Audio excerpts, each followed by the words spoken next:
No princípio era o Verbo.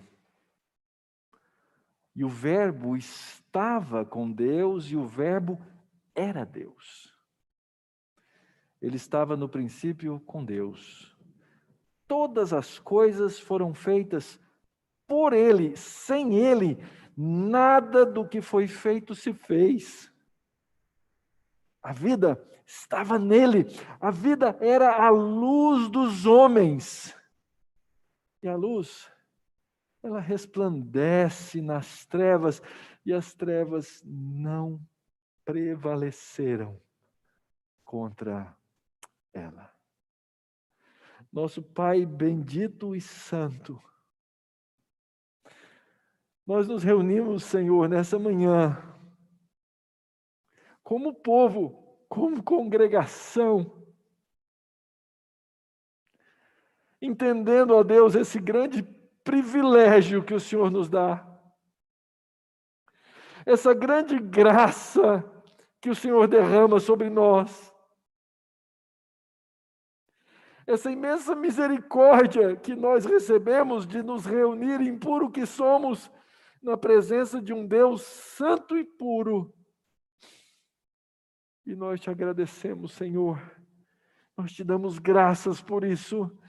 Nós, ó Deus, nos colocamos perante a tua face em alegria e contrição, Pai, porque tu nos recebes na tua presença, porque o Verbo se fez carne para que nós pudéssemos fazer essas coisas, porque o Verbo se fez carne para que nós pudéssemos ter a salvação, porque o Verbo se fez carne para que nós pudéssemos nos alegrar na tua presença, porque o Verbo se fez carne para que nós pudéssemos ver a tua glória, a glória como do unigênito do Pai.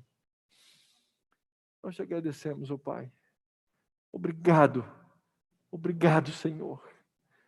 E por isso te pedimos, recebe-nos, acolhe-nos, enxerga-nos na pessoa do teu Filho Jesus Cristo, como esses adoradores que te adoram em espírito e em verdade. Levados e guiados pelo Espírito Santo ao teu Filho Jesus e à tua palavra, para que nós possamos, ó Deus, prestar-te culto, adoração sincera, adoração verdadeira, adoração, ó Deus, de corações e mentes cativas do Senhor. Faz isso conosco, Pai. Faz isso mais uma vez pelo teu povo, pelo povo que o Senhor santificou e chama de santo, pela tua igreja, Jesus Cristo. Faz essas coisas. Nós oramos, Pai, no nome bendito desse Salvador que nós temos, o Senhor Jesus. Amém. O Verbo estava no mundo. O mundo foi feito por meio dele, mas o mundo não o conheceu. Veio para o que era seu, e os seus não o receberam.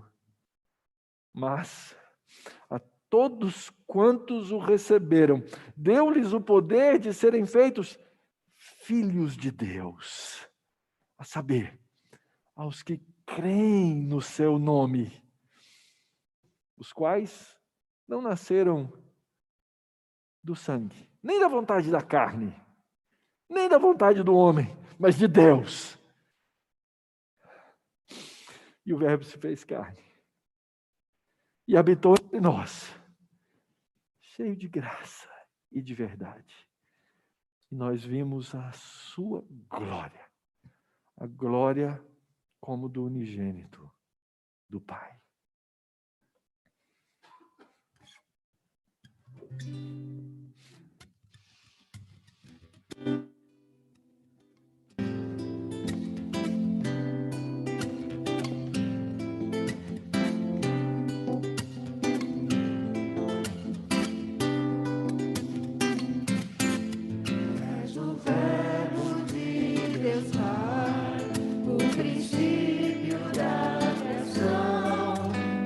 Estrela e planeta é feitura de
na imensidão.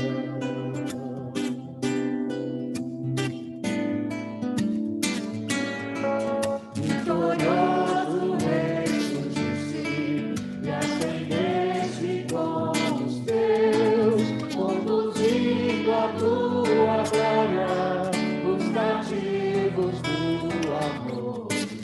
Ante o trono hoje estás, intercede junto a Deus por aqueles que rendiste, não é teu louvor. És autor da criação, és de todo ser Senhor, e se estende o teu amor.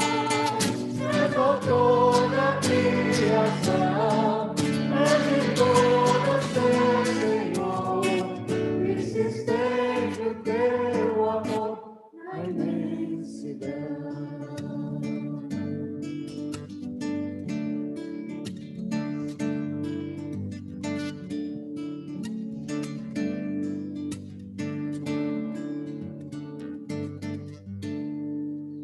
Senhor nosso Deus, louvado seja o teu nome. O Senhor que faz a tua vontade acontecer, o Senhor que coloca em prática os teus planos sem nenhum impedimento. O Senhor que criou todas as coisas, o Senhor que desenhou o mundo com suas mãos, o Senhor que planejou tudo o que acontece, e o que aconteceu e o que vai acontecer, porque o Senhor é Deus onipotente, nada pode deter a tua mão, Senhor. Mas o Senhor escolheu não exercer juízo imediatamente, o Senhor exerceu colocar em prática a tua própria misericórdia e redimir um povo para si. Louvado seja o teu nome por esse plano redentor maravilhoso, em que na pessoa de Jesus Cristo, os nossos pecados são perdoados. O Senhor nos salva, o Senhor nos resgata, o Senhor paga o preço e nos redime, nos conduz pela mão, nos ensina, tudo na pessoa desse verbo maravilhoso, esse que desceu, viveu perfeitamente e morreu na cruz para pagar os nossos pecados. A gente não conseguiria conceber um plano tão maravilhoso, nós não conseguiríamos resolver o problema do pecado, mas o Senhor, que é maravilhoso conselheiro, sabe todas as coisas, ao Senhor resolver isso, trouxe glória ainda maior para ti, Senhor. Louvado seja o teu nome por todo esse plano de redenção exercido na pessoa de Cristo, o nosso Senhor, nosso Salvador, esse verbo que fez todas essas coisas por amor do seu próprio nome, Senhor, para render glórias a ti. E é a ti que exaltamos. É o Senhor que reina sobre todas as coisas. É o Senhor que domina todas as coisas. É a ti que exaltamos, Senhor. É o teu nome que exaltamos. É o Senhor que glorificamos. Fala ao nosso coração e usa a nossa vida para que a tua glória seja refletida cada dia aqui na terra, Senhor. Nós que somos o teu povo e somos embaixadores do Senhor aqui, para levar a tua mensagem, essa mensagem de amor, essa mensagem de redenção, essa mensagem de perdão aos teus escolhidos que estão perdidos por aí, Senhor. E que no tempo correto, o Senhor vai usar um de nós para trazer eles para o meio do povo. O Senhor vai usar um de nós para trazer os teus filhos à família, assim como aconteceu conosco um dia. Obrigado, Senhor, por nos usar, por nos permitir participar do teu plano como coadjuvantes, nunca protagonistas, porque o único protagonista é o Senhor. Exaltamos o teu nome, o Senhor que reina, o Senhor que é poderoso, o Senhor que domina todas as coisas com o teu poder e que exerce amor com os teus escolhidos. No nome de Jesus Cristo, o Verbo encarnado, é que nós te oramos. Amém.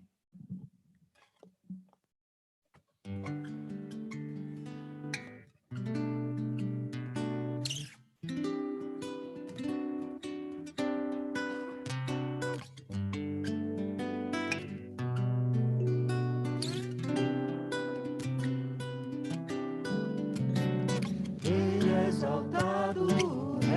exaltado nos céus, eu louvarei. Rei exaltado, para sempre exaltado o seu nome, louvarei.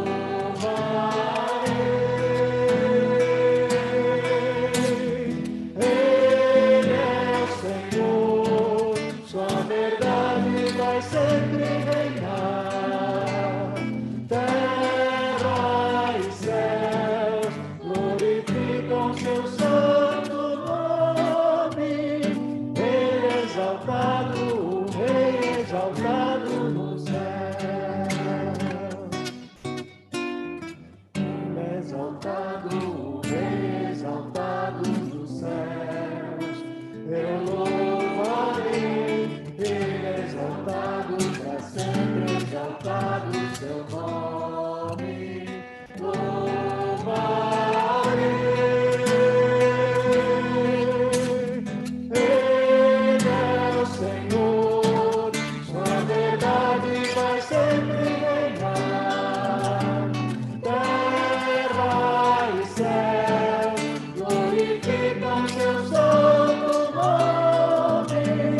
Ele exaltado, o Rei exaltado nos céus. Ele é o Senhor, sua verdade vai sempre reinar. Terra e céus glorificam seu santo nome. Ele exaltado, o Rei exaltado nos céus. Ele exaltado, o Rei exaltado nos céus. Ele exaltado, o Rei exaltado nos céus.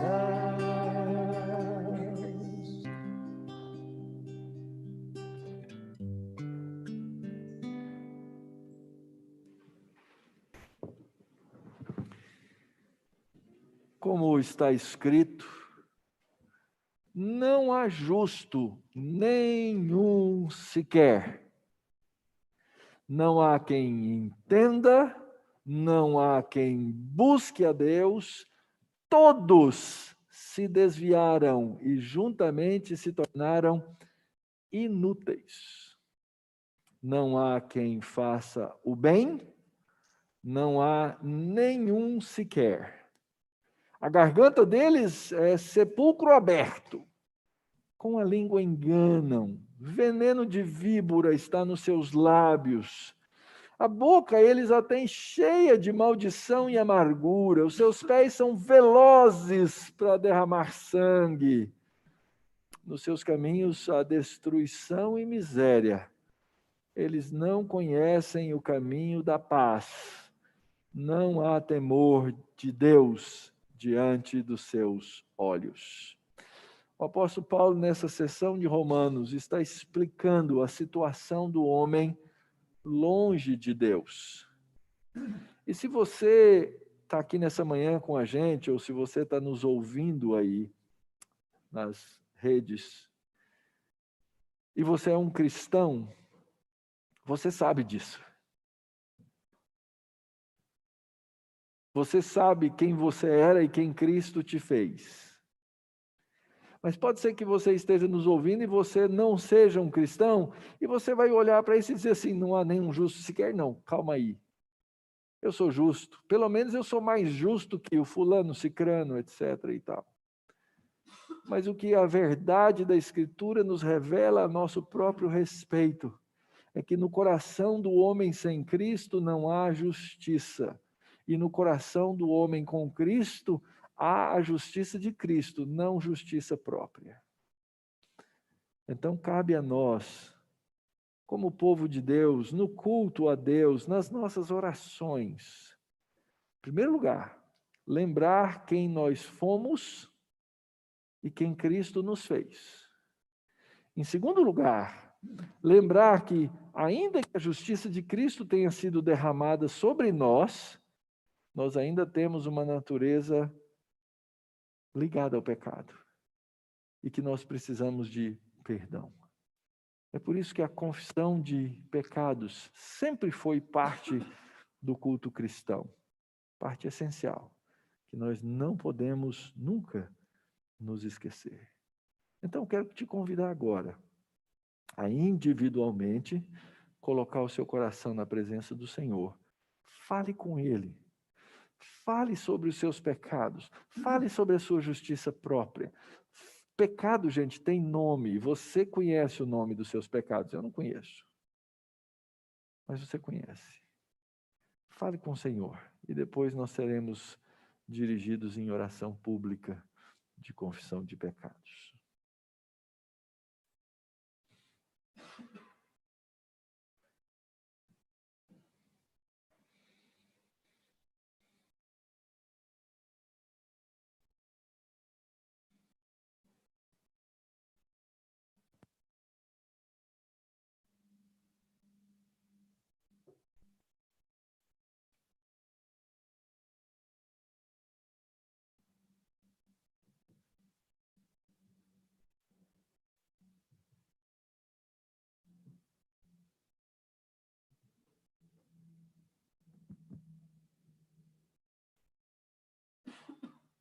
Querido Deus, justo, mas cheio de misericórdia, que nos olha através do sacrifício de Cristo, seu Filho, e não através dos nossos méritos que são de todo pecaminosos, que nos reputa justos por meio da graça justificadora de seu Filho e não porque há em nós alguma justiça.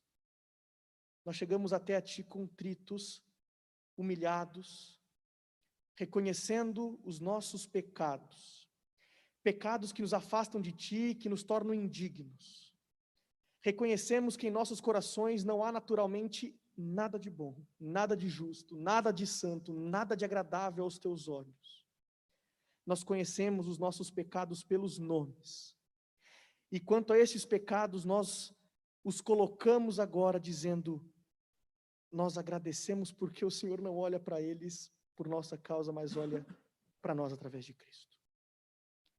Nós chegamos até a Ti abrindo o nosso coração para não escondermos mais os nossos pecados, para não nos recolhermos em nossa vergonha, mas para lançarmos perante o Seu trono a nossa vida pedindo: perdoa-nos, lava-nos, lava o nosso coração, retira de nós a nossa iniquidade com a Sua graça que é tão terna, tão doce e tão santa. Sabidos de que o Deus justo e santo, ao reconhecermos as nossas falhas e nossa desonra, nos perdoa sinceramente, jogando no mar do esquecimento toda a nossa infidelidade. Nós, cientes disso, pedimos: nos ajuda a sermos mais santos. Cria em nós um coração puro. Cria em nós vontade de Te agradar, de seguirmos e obedecermos a Sua santa, preciosa e amável lei. Cria em nós desejo de amarmos a Sua lei, de sermos mais parecidos com o nosso justificador Cristo Jesus, mais fiéis a Ti, mais misericordiosos, mais generosos, mais amáveis, mais pacientes, com mais domínio próprio, com maior alegria e regozijo de espírito. Nos ajuda e nos ensina a contentarmos naquilo que o Senhor nos dá, nos ajuda a amarmos os nossos irmãos, a amarmos as nossas famílias, nos ajuda a sermos filhos melhores, cristãos melhores. Nós pedimos: nos ajuda a sermos mais santos, porque em nós não há nenhuma capacidade de por nós mesmos nos santificarmos, nenhuma. Nós somos pecadores e o Senhor sabe disso, o Senhor nos conhece o nosso coração mais do que a nós mesmos.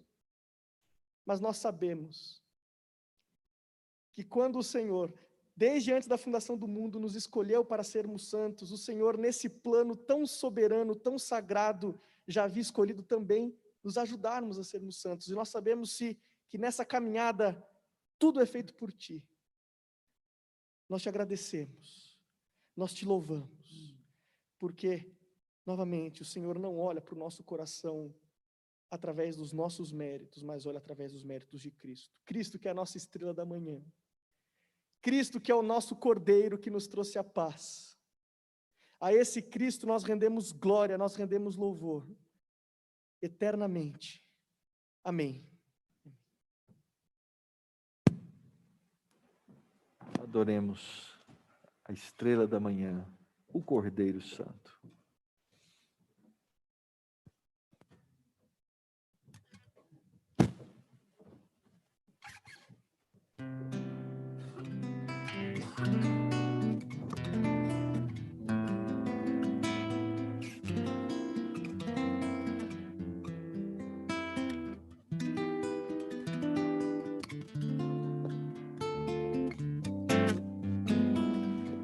És a nossa estrela da manhã, Cordeiro Santo que nos trouxe a paz. Em tuas mãos está todo vencer. Resposta a todo aquele que clama. A verdade é tua palavra e não pode mentir. Por isso estamos aqui. És a nossa estrela da manhã,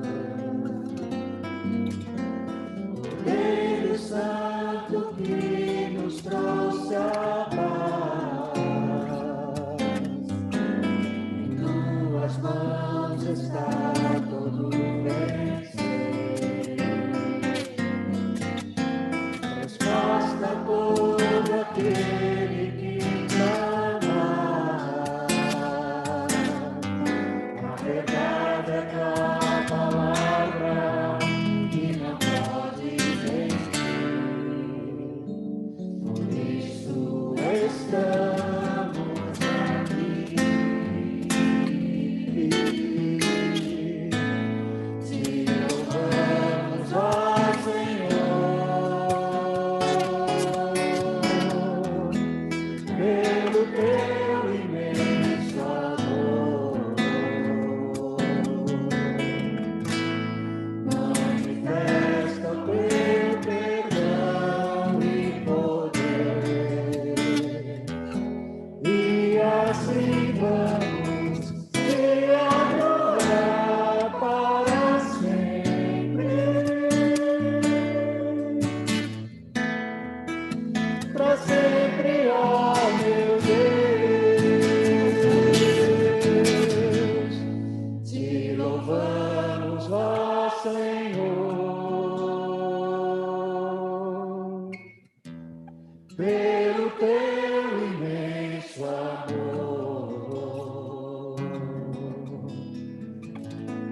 Manifesta o teu perdão e poder, e assim vamos te adorar para sempre, para sempre, ó meu Deus.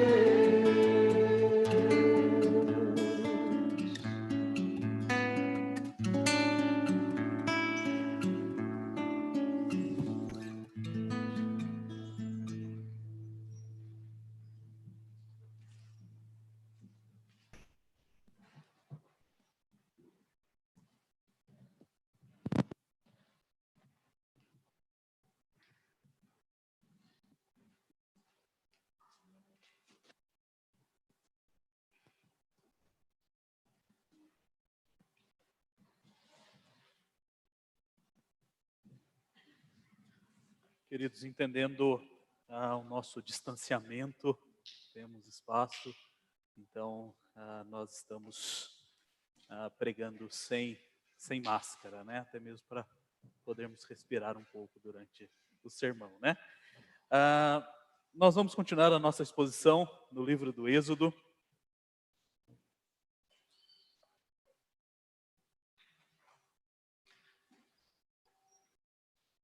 Nós iremos fazer um desafio aqui de atenção, eu irei desafiá-los nessa manhã. Eu irei ler o capítulo 36, a partir do verso 8, até o final do capítulo 37. Então, a tendência natural, e até a mesma minha, é minha mente voar e sair, mas eu peço que você se esforce um pouquinho, tenha um pouquinho de atenção, vocês vão entender o porquê estou lendo esses dois textos, esses dois capítulos juntos, mas eu garanto para vocês que o tempo da exposição desse texto não será equivalente ao tempo da leitura, tá? Então fiquem tranquilos, vamos gastar uns 7, 8 minutos lendo, mas o sermão não vai ser 2 horas, então esse é um lado positivo.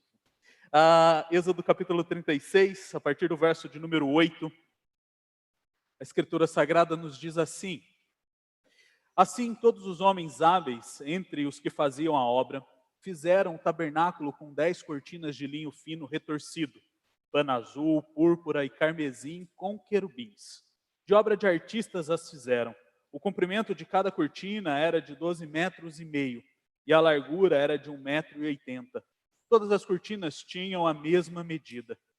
5 cortinas eram ligadas umas às outras e as outras 5 também eram ligadas umas às outras. Fizeram laçadas de pano azul na borda das cortinas que estavam na extremidade do primeiro agrupamento e fizeram o mesmo com a borda da cortina que estava na extremidade do segundo agrupamento. Fizeram 50 laçadas numa cortina e 50 laçadas na outra cortina na extremidade do segundo agrupamento. As laçadas eram contrapostas uma à outra. Fizeram 50 colchetes de ouro, com os quais prenderam as cortinas uma à outra, e o tabernáculo passou a ser um todo. Fizeram também de pelos de cabra cortinas para servirem de tendas sobre o tabernáculo. Fizeram 11 cortinas. O comprimento de cada cortina era de 13,30 metros e a largura era de 1,80 m. As 11 cortinas tinham a mesma medida. Juntaram 5 cortinas entre si, de igual modo, as 6 restantes. Fizeram 50 laçadas na borda da cortina que estava na extremidade do primeiro agrupamento e 50 laçadas na borda da cortina que estava na extremidade do segundo agrupamento. Fizeram também 50 colchetes de bronze para ajuntar a tenda, para que viesse a ser um todo. Fizeram também de peles de carneiro tingidas de vermelho uma cobertura para a tenda e outra cobertura de peles finas. Fizeram também de madeira de acácia as tábuas para o tabernáculo, as quais eram colocadas verticalmente. Cada uma das tábuas tinha 4,5 metros de comprimento e 67 centímetros de largura. Cada tábua tinha 2 encaixes para que se pudesse unir uma tábua à outra. Assim fizeram com todas as tábuas do tabernáculo. No preparar as tábuas para o tabernáculo, colocaram 20 delas para o lado sul. Fizeram também 40 bases de prata debaixo de 20 tábuas, das 20 tábuas. 2 das bases debaixo de uma tábua para os seus 2 encaixes e 2 bases debaixo de outra tábua para os seus 2 encaixes. Também fizeram 20 tábuas ao outro lado do tabernáculo, para o lado norte, com as suas 40 bases de prata, 2 bases debaixo de uma tábua e 2 bases debaixo de outra tábua. Para o lado posterior do tabernáculo, o lado oeste, fizeram 6 tábuas. Fizeram também 2 tábuas para os cantos do tabernáculo, na parte posterior, as quais por baixo estavam separadas, mas em cima se ajustavam à primeira argola. Assim se fez com as 2 tábuas nos 2 cantos. Assim eram as 8 tábuas com as suas bases de prata, 16 bases. 2 bases debaixo de uma tábua e 2 debaixo de outra tábua. Fizeram também travessas de madeira de acácia, 5 para as tábuas de um lado do tabernáculo, 5 para as tábuas do outro lado do tabernáculo e 5 para as tábuas do tabernáculo do lado posterior, que olha para o oeste. A travessa do meio passava ao meio das tábuas, de uma extremidade à outra. Revestiram de ouro as tábuas e de ouro fizeram as suas argolas, pelas quais passavam as travessas, que também foram revestidas de ouro.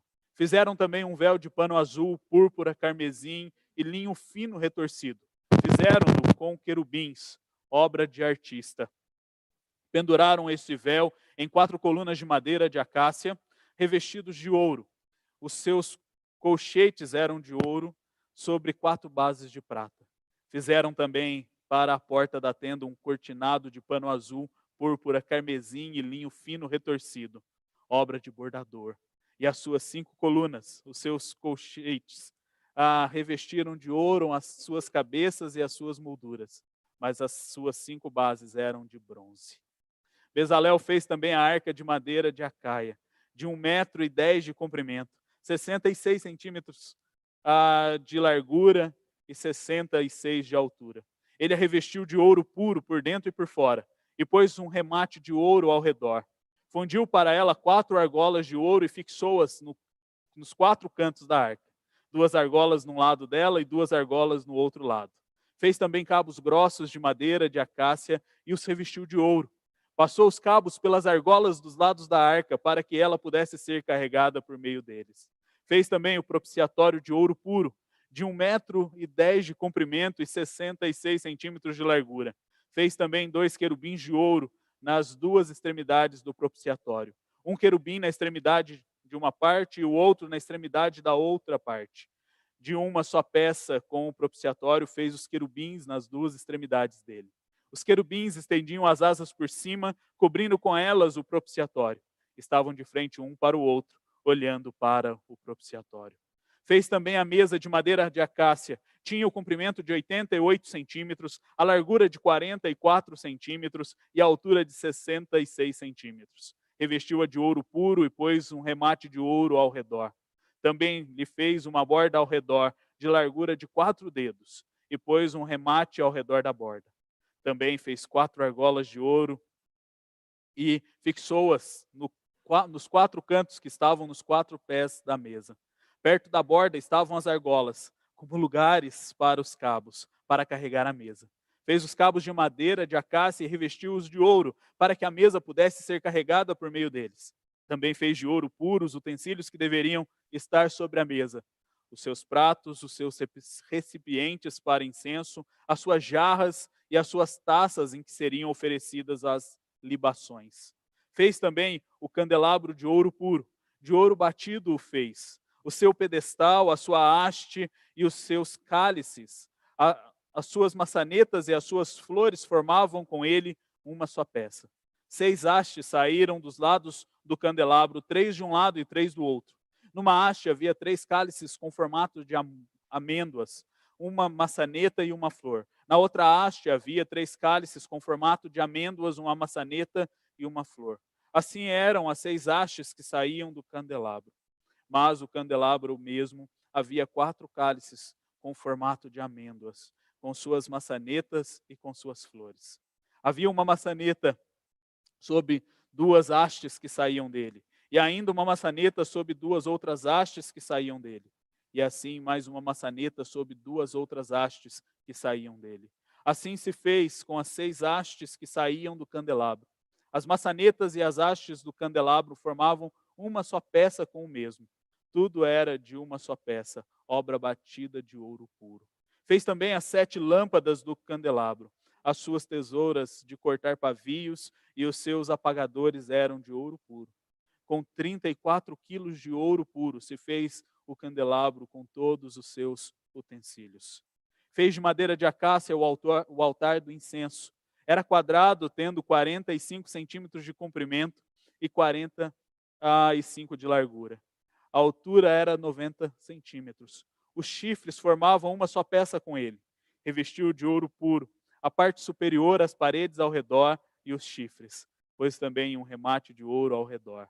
Fez também 2 argolas de ouro e colocou-as debaixo do remate, de ambos os lados, pois essas argolas foram passadas os cabos, para que se pudesse levar ao altar. Fez esses cabos de madeira de acácia, revestindo-os de ouro. Fez também o óleo sagrado para a unção e o incenso aromático puro, segundo a arte do perfumista. Amém. Anderson, estou sem retorno aqui. Queridos, vamos orar? Senhor, nós te agradecemos pelo privilégio que temos de podermos ler a tua palavra. Nós te agradecemos por podermos ler um texto como este de Êxodo e vermos tantos detalhes, vermos como o Senhor é preciso na sua descrição. E nós te louvamos, pois publicamente podemos estudar a tua palavra e podemos aprender contigo. Senhor, nós pedimos que o Senhor fale aos corações dos teus servos e que o meditar do meu coração e as palavras dos meus lábios sejam agradáveis na tua presença. Senhor, rocha minha e redentor meu. Amém. Bebi água. Queridos, quando nós olhamos para um texto como esse, talvez você tenha parado e pensado durante essa leitura aí de 7 minutos e 50 quase segundos, tantos centímetros, milímetros, tantas medidas, que nós nos perdemos e ficamos pensando, eu não entendo nada disso. Eu não sou um artesão, eu não sou um artista, eu não sei como fazer essas medidas. Por que que isso está tão detalhado neste texto? Queridos, quando nós olhamos para o capítulo 36 e vamos até o capítulo 39, nós vemos que estes textos, eles são quase que uma repetição literal do capítulo 25 em diante do livro do Êxodo. Então vocês que estão acompanhando a série do Êxodo já ouviram todas essas medidas, já ouviram todas essas dimensões, já ouviram sobre todos estes objetos. E agora, no caminhar para o final do livro, caminhar para o final deste momento, nós começamos a ver algumas repetições, e nós vamos vê-las no decorrer dos próximos sermões, mas nós não iremos pregar os mesmos sermões, né? Então nós não vamos voltar lá, pregar o mesmo sermão que pregamos no capítulo 25, pregarmos o mesmo sermão que pregamos no capítulo 26. O que nós queremos é trazer à memória as lições que este texto nos ensina, e porque é importante relembrarmos esses detalhes. Aqui nós podemos olhar desde o capítulo 19, uma fase na vida do povo de Deus que estavam ali no deserto. No capítulo 19, então, eles recebem a proposta do Senhor de fazer uma aliança com eles. Moisés sobe até o monte, recebe as palavras, recebe a lei de Deus e exige do povo um compromisso. E nós fomos lendo e observando que aquele povo não cumpriu o compromisso que havia sido assumido. O Senhor descreveu para aquele povo como deveria ser construído o tabernáculo. Aqui nós vimos uma parte dele, nós vimos alguns utensílios sendo descritos novamente. Mas quando Moisés desce, o que aquele povo estava fazendo? Eles estavam idolatrando um bezerro de ouro. Eles tiraram seus olhos do Senhor e tentaram colocar a esperança em algo que eles podiam palpar, que eles podiam ver. E o que acontece em seguida? O Senhor então repreende aquele povo e diz que não caminharia mais com aquele povo. E nós vimos em 4 sermões essa reação, esse trecho da história. E nós vemos ali Moisés como sendo o intercessor. Moisés se coloca diante do Senhor e clama por misericórdia. E Moisés então diz ao Senhor, nós não podemos ir sem o Senhor. O Senhor é a coisa mais importante que nós temos. Sem o Senhor nós não somos nada. E o Senhor então, de acordo com a sua misericórdia, de acordo com a sua graça, resolve derramar bondade, exercer a sua bondade e derramar graça na vida daquele povo. E ele permite que o povo, então, construa o tabernáculo, que simbolizava a presença de Deus no meio daquele povo. E nós vimos, então, no capítulo anterior, que o Senhor, então, deu uma missão àquele povo, a missão de construir o tabernáculo e fazer visível a presença do Senhor na terra. E como que isso aconteceu? Capítulo 35 nos relata que aquele povo, então, voltando os seus olhos para o Senhor, eles doaram aquilo que eles tinham. Eles doaram o seu serviço, estavam presentes e eles estavam sendo motivados pelo Espírito Santo. E depois nós vimos no sermão de domingo passado que eles foram habilitados pelo Senhor para projetar e ensinar. Eles foram habilitados pelo Senhor para executar aquela missão que o Senhor Deus havia dado. E a graça superabundou. E quando nós nos deparamos então com o capítulo de número 36, a partir do verso de número 8, nós vemos o fato sendo executado, a obra estava sendo feita. E aqui o autor Moisés, ele vai relatar mostrando que eles haviam feito todas essas coisas. Aquelas coisas já estavam concluídas. E aqui nós vamos então nos deparar com uma bela construção. Não só de beleza, não só de precisão nos seus tamanhos, nas suas medidas,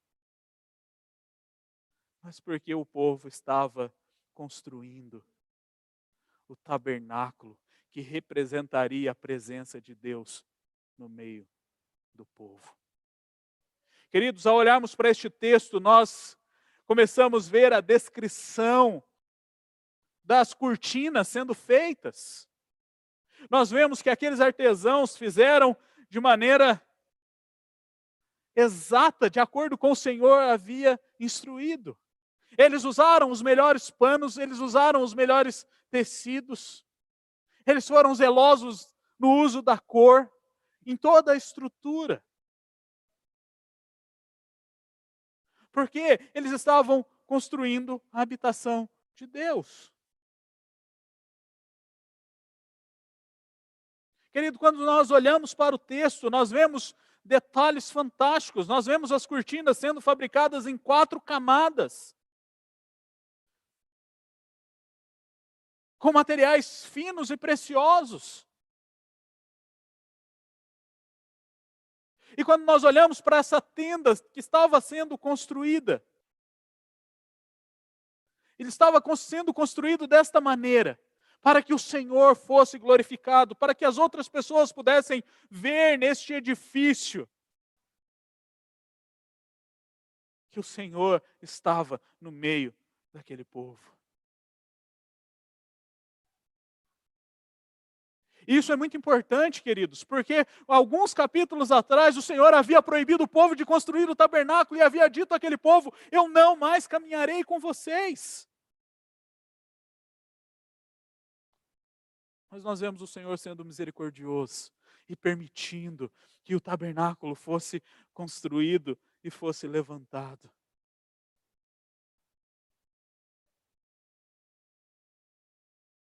Queridos, que bênção! Aquele povo estava experimentando a graça de Deus. Aquele povo, ao seguir as instruções do Senhor, ao fazer o que Ele havia dito, eles estavam experimentando as bênçãos de Deus. E não é diferente conosco. Eu creio que aqui nós temos pessoas habilitadas para seguir essas medidas e fazer esta arte, né, Rafa? Sem um prédio torto, né? Bem bonitinho. Nós temos artesãos, nós temos artistas.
E hoje eu não vou explorar cada um dos detalhes, cada um dos objetos, e eu te desafio a voltar lá na nossa página, no nosso canal do YouTube e reassistir os sermões a partir do capítulo 25 de Êxodo. Que cada uma dessas partes foram descritas com detalhes. Mas quando aquele povo constrói o tabernáculo, eles estavam construindo algo confiados no cuidado e na providência de Deus. E hoje nós sabemos que aquele tabernáculo apontava para a habitação definitiva. Querido, quando olhamos para cada um dos objetos daquele tabernáculo, nós podemos ver no Novo Testamento Cristo sendo descrito como tal. E nós vemos que essa construção, ela continua para a glória de Deus. E Cristo, como sendo a habitação de Deus, como sendo o Verbo encarnado, como sendo Deus conosco.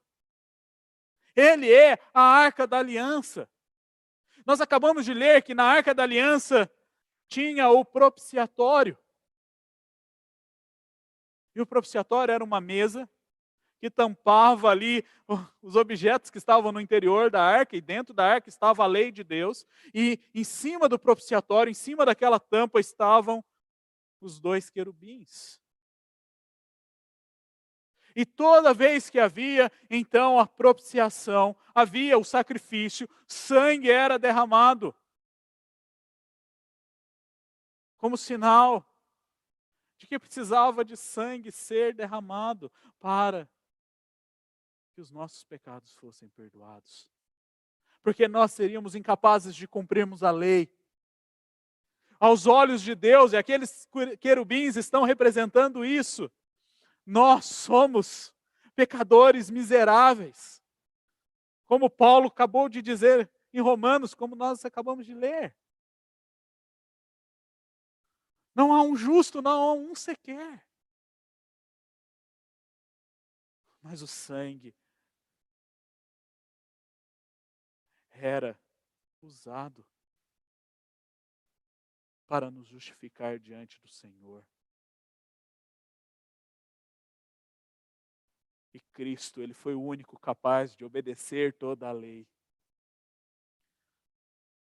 De cumprir obedientemente tudo aquilo que o Senhor havia deixado. E Cristo foi aquele que fez a propiciação. Foi aquele que derramou o sangue na cruz por nós. Para nos purificar. Ele deu a sua vida em nosso lugar. A habitação de Deus, o Verbo encarnado, morreu numa cruz para que nós pudéssemos receber a graça da salvação de Deus. Quando nós olhamos para o tabernáculo, nós temos a grande sala, a sala menor ficava então a Arca da Aliança, e na antessala ficavam ali 3 objetos. Ficava a mesa com os pães que eram trocados a cada semana. Ficava o candelabro e ficava o altar do incenso. E quando nós olhamos para Cristo, quando nós olhamos para o Verbo encarnado, nós podemos ver que o próprio Senhor Jesus Cristo, em João diz, eu sou o pão da vida. É Cristo quem pode saciar a nossa fome. É Cristo quem pode saciar esses desejos, os nossos maiores desejos. É Cristo quem nos alimenta.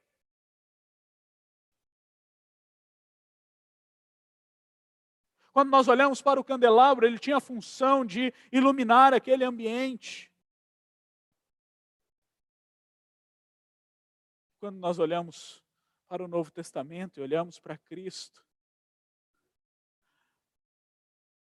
e nós lemos isso no capítulo 1 de João, no verso 4 e no verso 9.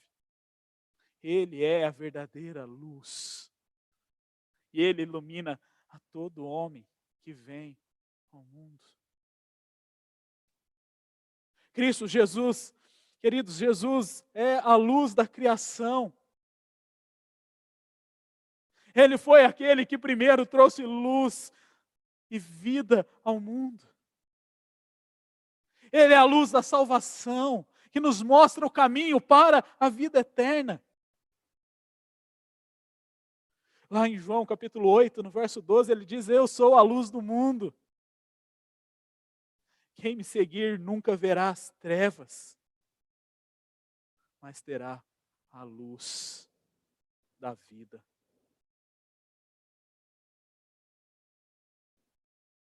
Queridos, quando nós olhamos para o altar do incenso,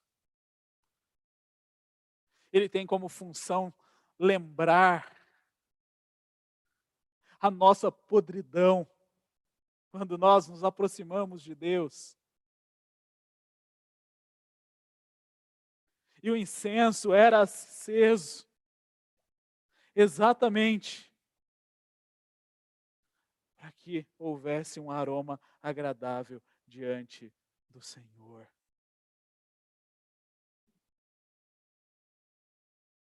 Queridos, quando nós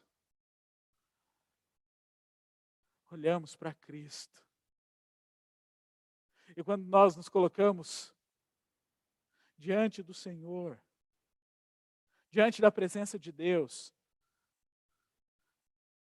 nós somos podres, nós somos miseráveis, nós somos pecadores, e nós precisamos de alguém que interceda por nós. E Cristo é o nosso altar do incenso. Cristo, Ele intercede por nós. Cristo, Ele se coloca diante do Senhor, em nosso lugar. Ele está ao lado do Senhor, como a Escritura nos ensina, intercedendo por nós, e de lá Ele voltará. Queridos, sem Cristo, nós não conseguimos ter um relacionamento real com Deus. Sem Cristo, nós somos incapazes de adentrarmos a presença do Senhor e vivermos de acordo com a vontade do Senhor.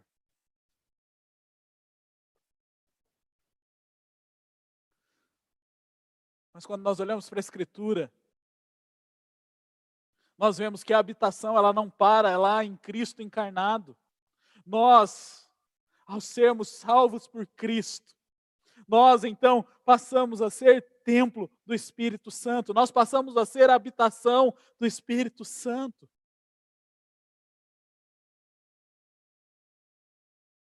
E muitas vezes nós nos esquecemos disso. Muitas vezes nós vamos para dois extremos. Ou nós argumentamos que nós somos templo do Espírito Santo e caímos no erro legalista de dizermos assim: olha, você não pode fazer tatuagem, você não pode cortar o cabelo, você tem que aparar a barba, porque você é templo do Espírito Santo, e ficamos presos aos aspectos físicos. Mas nós também podemos ir para o outro extremo. E queridos, quando nós olhamos para o sermos templo do Espírito Santo, nós somos chamados a vivermos a nossa vida em santidade, em consagração ao Senhor. Não é só apenas cuidando do corpo, mas também da mente e do nosso coração.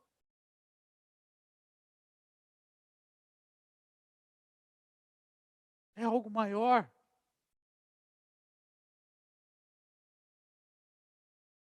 Mas nós precisamos entender que a igreja também é onde o Espírito Santo habita. E queridos, como igreja, nós podemos adorar ao Senhor. Como igreja, Nós somos exortados diversas vezes na Escritura a vivermos de forma unida, sem divisão. Porque nós somos chamados a sermos corpo. E a igreja, então, nós continuamos desenvolvendo a habitação de Deus. E nós desenvolvemos esta construção lá do deserto. Por isso que estarmos na igreja é importante, por isso que estarmos no culto é importante, nós precisamos zelar por isso. Nós vivemos tempos e dias nos quais nós já fomos proibidos, nós já fomos afastados deste momento. O reverendo Mauro já disse isso aqui no início. Passamos por essa disciplina, e se olharmos nesse processo, muitas vezes nós nem valorizávamos esse momento. E depois de 4 meses, longe, muitos que eu conversei estavam desesperados para estarem aqui. E muitos ainda estão. Nós temos um grupo ali no Zoom de 15 pessoas, 20 pessoas, que não podem estar aqui. E muitos deles, durante a semana, falam: pastor, eu gostaria de estar lá. Muitos choram dizendo: eu gostaria de estar em comunhão com os meus irmãos, cultuando ao Deus. Queridos, nós precisamos nos lembrar disso, que como igreja, nós adoramos ao Senhor, e como igreja nós somos habitados pelo Espírito Santo de Deus. E nós precisamos viver como igreja. E por fim, o que faremos? Jesus é a habitação definitiva. Ponto. Todas as que vieram antes dele apontavam para ele. E hoje nós que temos a habitação do Espírito Santo em nós, refletimos o que ele fez por nós na cruz. Então, venha até ele e receba a graça da salvação.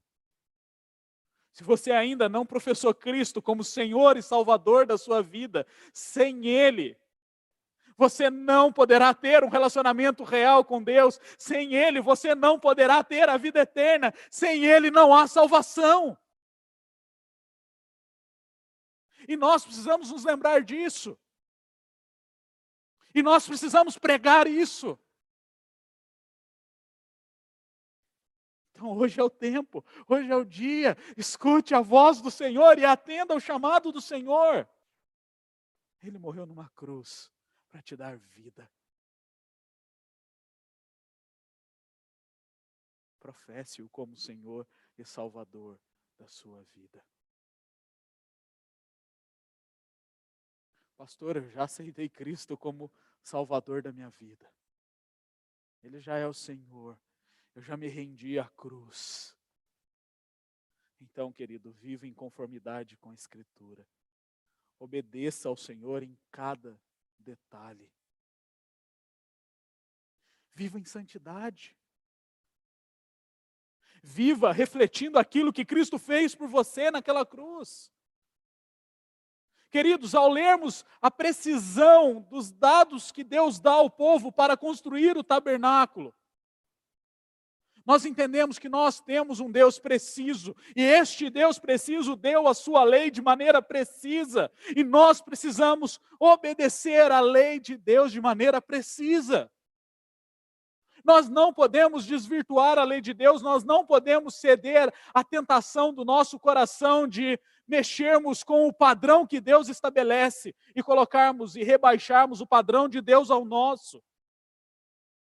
A santidade e a maneira como nós devemos viver em santidade está descrito aqui. Está aqui. Então viva em obediência ao Senhor, de acordo com a sua palavra, de acordo com aquilo que Ele ensina.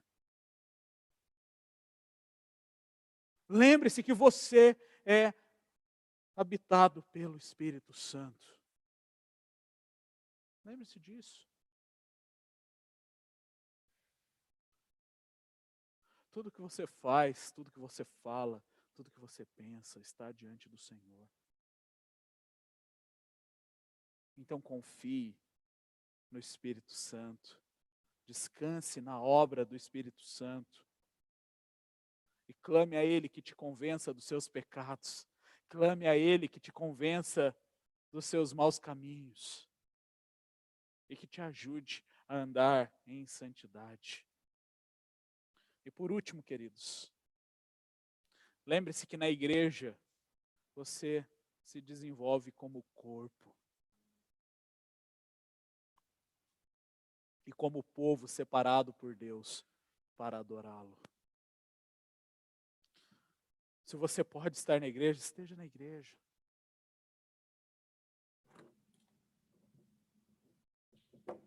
Mas desenvolva também, além deste momento, a vida comunitária da igreja. Viva em comunhão com seus irmãos. Ore uns pelos outros. Leia a Bíblia uns com os outros. Estude uns com os outros. Viva a comunhão do corpo. Você foi separado por Deus como seu povo para adorá-lo e para fazer todas as coisas para a sua glória. Que Deus nos capacite. Que Deus derrame a sua graça sobre as nossas vidas. E que possamos nos lembrar da sua habitação em Cristo Jesus. E que somos habitados pelo Espírito Santo. E juntos vamos clamar e nos lembrarmos que Cristo é a pedra angular da igreja. E que Ele é o nosso fundamento. Vamos adorar ao Senhor.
Pai Santo, nós te agradecemos, Senhor, porque a Tua palavra constantemente nos lembra que o Senhor habita no meio do seu povo, que o Senhor está conosco, que o Teu povo tem uma missão, que o Teu povo tem um trabalho que o Senhor nos deu, que o Senhor nos envolveu nesse grande trabalho e nós somos parte dele, não meros contempladores. E nós te agradecemos, ó Pai, esse imenso privilégio, o privilégio de poder estar envolvidos nessa comissão que o Senhor nos dá, nesse chamado que o Senhor deu ao seu povo, nesse chamado que o Senhor deu à tua igreja, e a maneira, Pai, como nós podemos desenvolvê-lo, caminhar nele como povo, nos envolver nele para a glória do teu próprio nome. Assim, Pai, continua a nos estimular, a nos ensinar, a nos instruir na edificação desse tabernáculo santo que é a tua igreja. Ensina-nos, ó Deus, a nos edificar mutuamente, a nos instruir mutuamente, nos aconselhar mutuamente. Ensina-nos, ó Deus, a respeito dessa unidade no Espírito que devemos preservar no vínculo da paz para a glória do Senhor.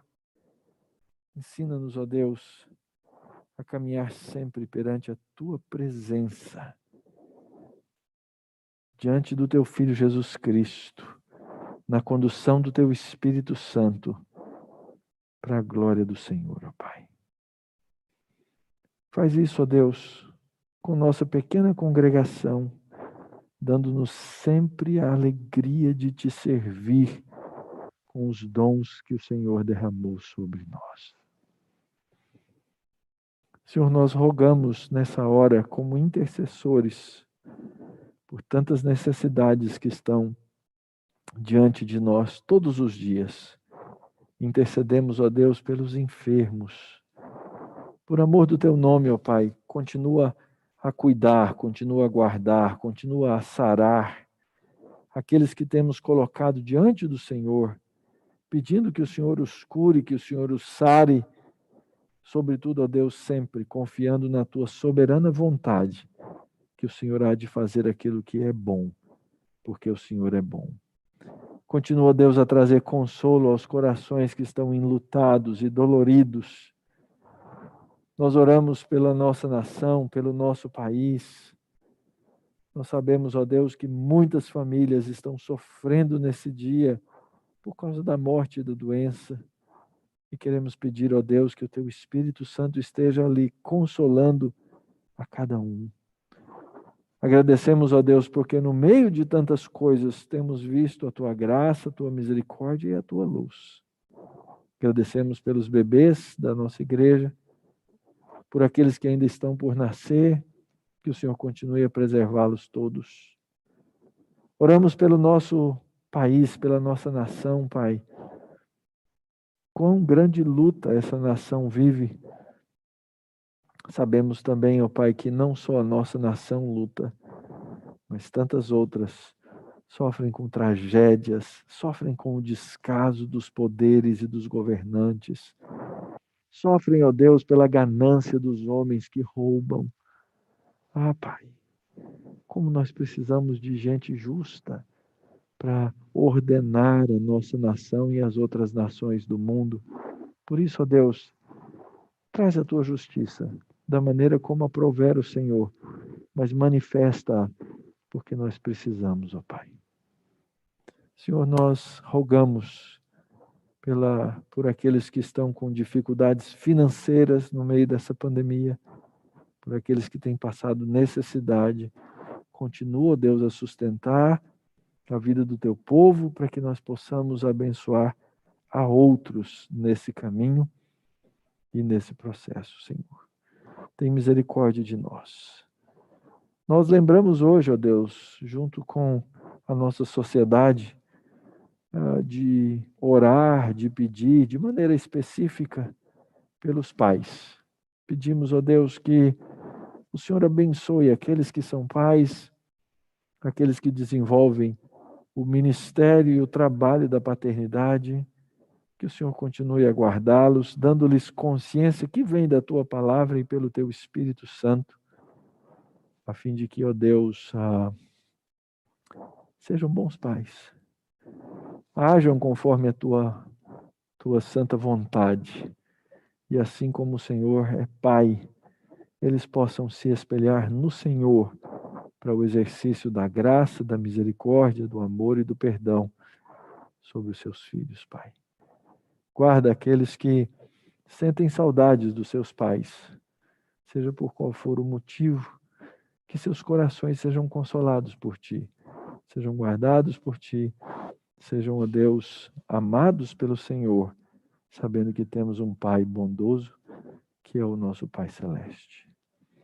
Senhor, guarda-nos no restante desse dia, nos mantém na Tua presença, nos ensina a Tua vontade, nos orienta, ó Deus, a ter um coração cativo, a mente cativa do Senhor. É a oração que faz o Teu povo, a oração que faz a Tua igreja nessa manhã, no nome de Jesus. Amém. E a vós outros que não erais povo, mas agora sois povo de Deus. Que não tinhas alcançado misericórdia, mas agora alcançastes misericórdia. Que o Senhor vos abençoe e vos guarde. Que o Senhor faça resplandecer o rosto sobre vós e que o Senhor tenha misericórdia de vós. E que sobre vós o Senhor levante o seu rosto e vos dê a paz. No amor de Deus o Pai, na graça de Jesus o Filho e na comunhão doce do Espírito Santo, hoje e sempre.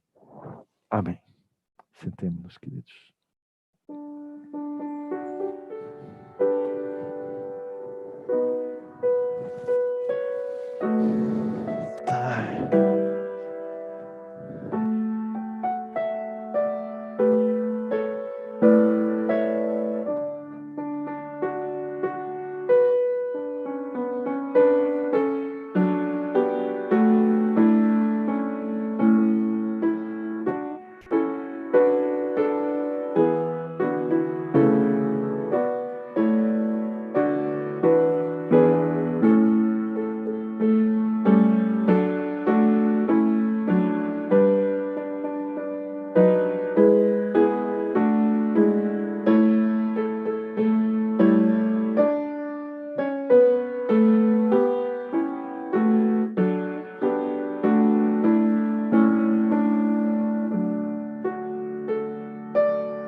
Primeiro aos papais, feliz Dia dos Pais. Que o Senhor abençoe a cada um, que o Senhor dê a alegria de vê-los trabalhando para a maturidade, o crescimento dos seus filhos.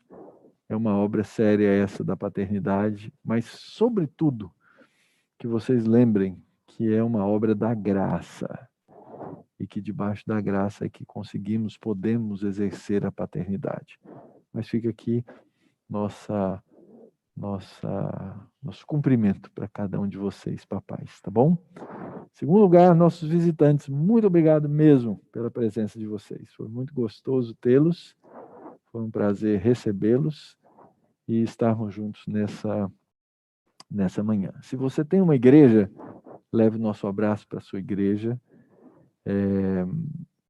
Ore pela nossa igreja, seja um intercessor dessa comunidade aqui na Barra Funda.